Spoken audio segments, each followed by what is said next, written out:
Hi and welcome. And this is a sped up video because it took me well over an hour. We use a moist cloth and some half sticks of soft pastels from Faber-Castell. This is an older version.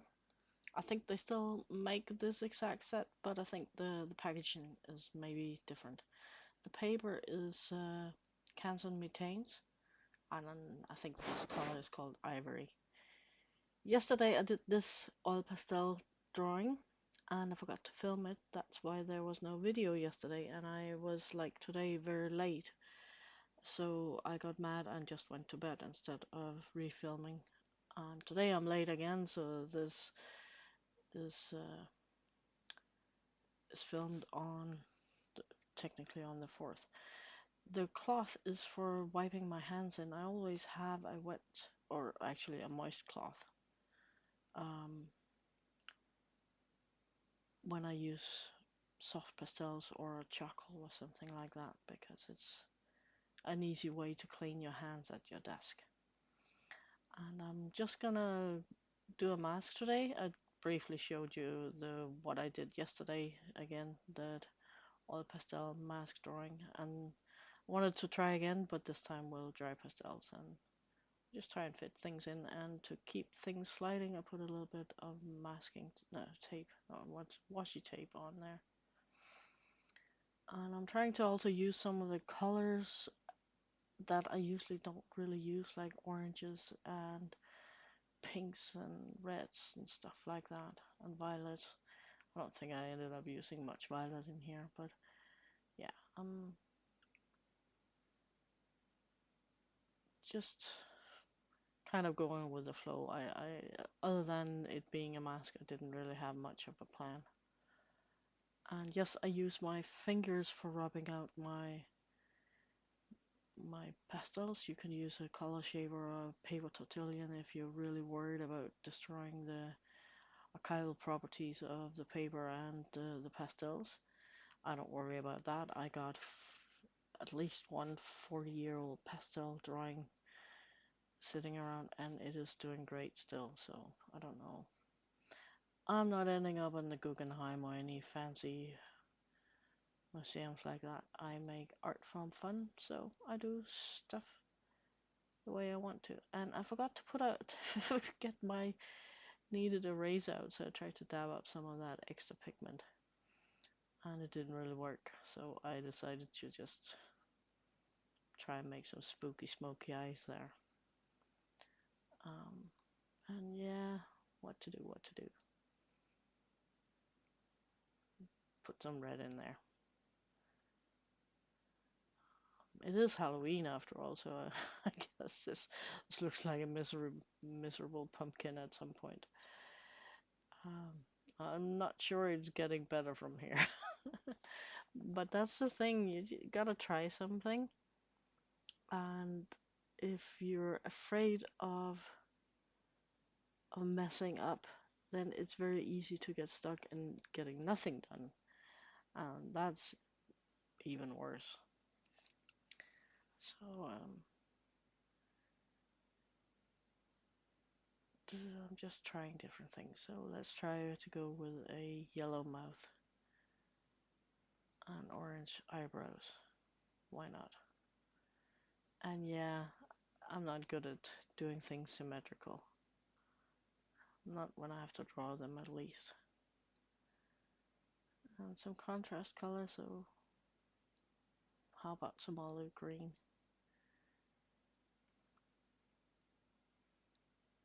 And to see the colors and the color relation better, I would like to get a background in because I knew I was gonna make a dark background anyway, so better do that sooner than later. And that worked quite okay. It kind of goes with the dark in the mouth and the eye that should be like holes.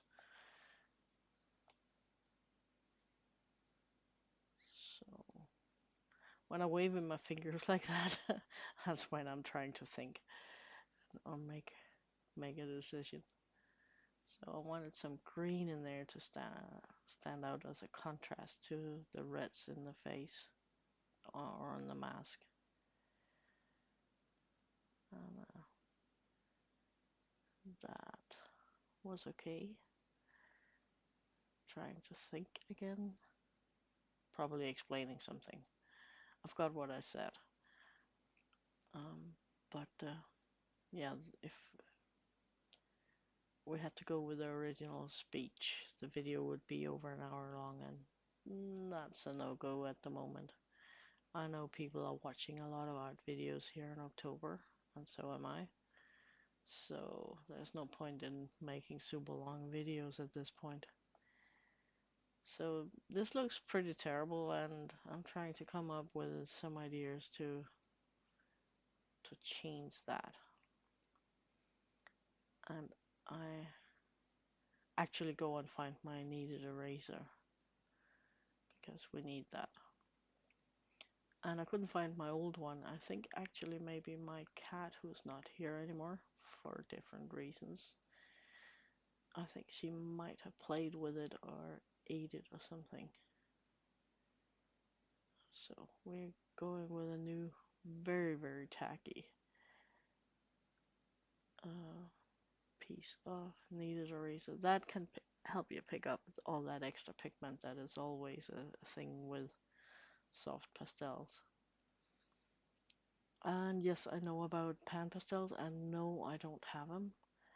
I look at them and they look nice, and then I look at the price tag and go blind and go home.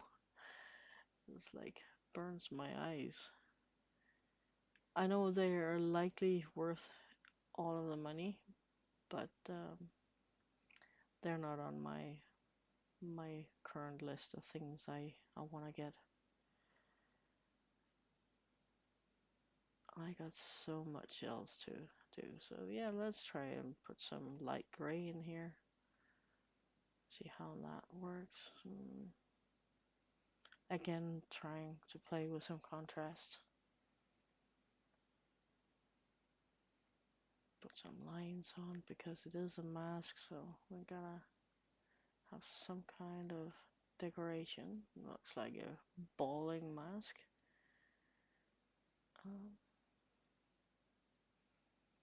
I think what bothers me the worst at this point is how much the texture of the paper shows through, and sometimes texture of paper or canvases or something showing through can be a good thing, but in this case it just looks unfinished.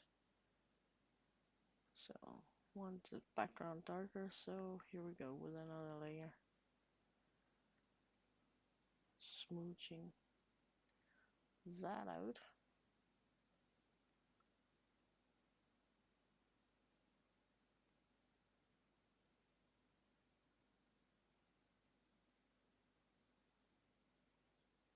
That cloth is so good to get the worst of the pigments off.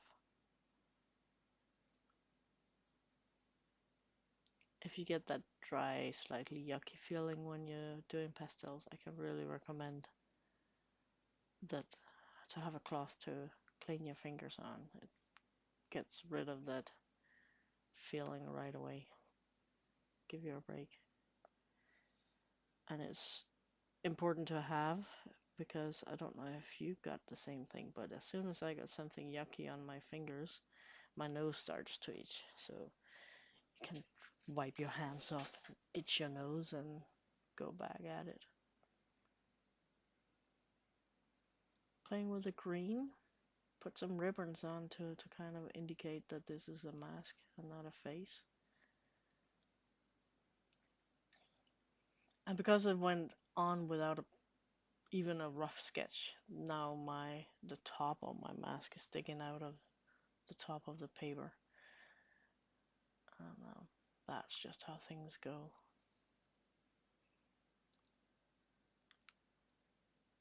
I'm trying to embrace the imperfections of my art at the moment.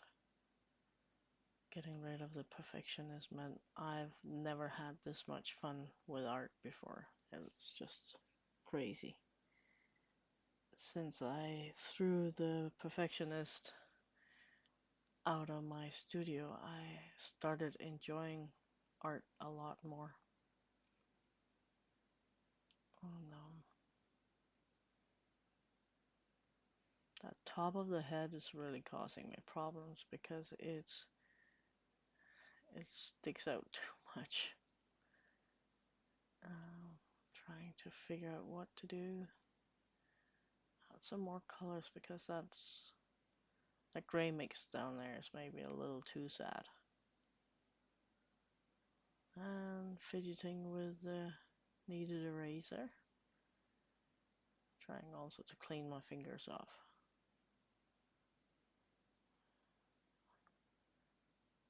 Yeah, I decided that it was time for fixative, and I don't use fixative indoors, so we'll make a quick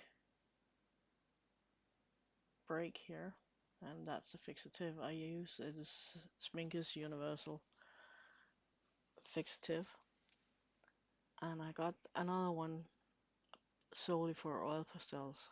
Um, if you use regular fixative on oil pastels, you can do it, but you have to be careful because many of them has solvents in them, and especially if you hold your drawing upright and then spray, and if you're just a little too generous, you can get the colors, the oil pastels, to dissolve and just run on the paper.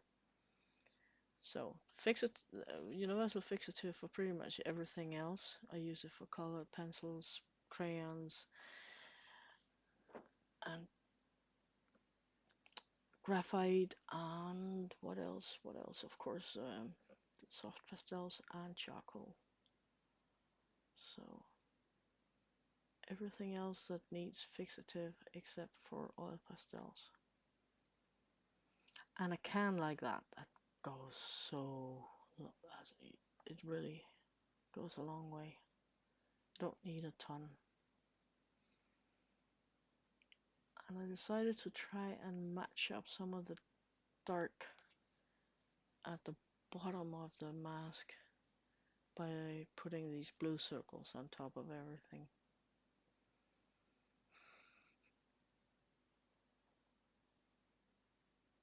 It's some of the elements from my doodles that is now sneaking in, and that's what I hoped would happen by going abstract for a while and do doodling and stuff, is that the methods and techniques and elements from one thing would kind of come back with me once I started doing, if not realism, then at least some figurative art again.